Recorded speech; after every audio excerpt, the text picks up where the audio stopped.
పవిత్రమైన పెళ్లి బంధం అపహాస్యం చేస్తున్నారు. అగ్నిసాక్షిగా 100 ఏళ్లు తోడుంటానని ప్రమాణం చేసిన భార్య పరాయి మోజులో పడి భర్త పేకను నులిమేసింది.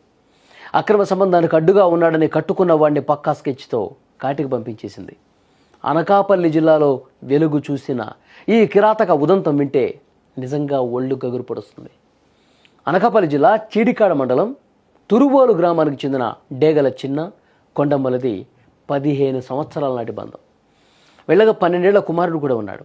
2024లో పని కోసం తెనాలి వెళ్ళినప్పుడు వీరి జీవితం మలుపు తీసుకుంది. అక్కడ మేస్త్రి గణేష్తో కొండమ్మకు ఏర్పడిన పరిచయం కాస్త వివాహేతర బంధానికి దారితీసింది. భర్త వారించిన ఊరికి తీసుకొచ్చిన ఆమె తీరులో మాత్రం ఎలాంటి మార్పు రాలా. ప్రియుడు గణేష్తో ఫోన్లో మాట్లాడుతున్న కొండమ్మను భర్త నిత్యం నిలదీయటంతో ఇంట్లో గొడవలు ఎక్కువయ్యాయి. తన అక్రమ సంబంధానికి భర్తే అడ్డుగా ఉన్నాడని భావించిన ఆమె అతని ప్రాణాలతో ఉంచకూడదని నిర్ణయించుకుంది.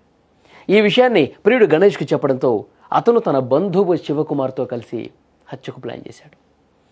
పక్కా ప్లాన్ ప్రకారం ఈ నెల 14న గణేష్ శివకుమార్ తెనాల నుంచి చోడవరం వచ్చారు. తర్వాత బైక్పై వస్తున్న చిన్నను అడ్డుగించి తలను తాటి చెట్టుకేసి కొట్టి చంపేశారు. చంపేయటమే కాదు, పోలీసుల్ని తప్పుదో పట్టించేందుకు ఆ మృతదేహాన్ని బైక్ పక్కన పడేసి ఇది ఒక రోడ్డు ప్రమాదంగా చిత్రీకరించే ప్రయత్నం చేశారు. పైకి ప్రమాదంలా కనిపిస్తోంది, కానీ పోలీసులకి అనుమానం కలిగింది. అనకాపల్లి డీఎస్పీ శ్రావణి ఆధ్వర్యంలో రంగంలోకి దిగారు పోలీసులు. లోతుగా విచారణ చేశారు. మృతుడి భార్య ఫోన్ కాల్ డేటా, స్థానికుల సమాచారంతో మొత్తం బయటకు వచ్చింది.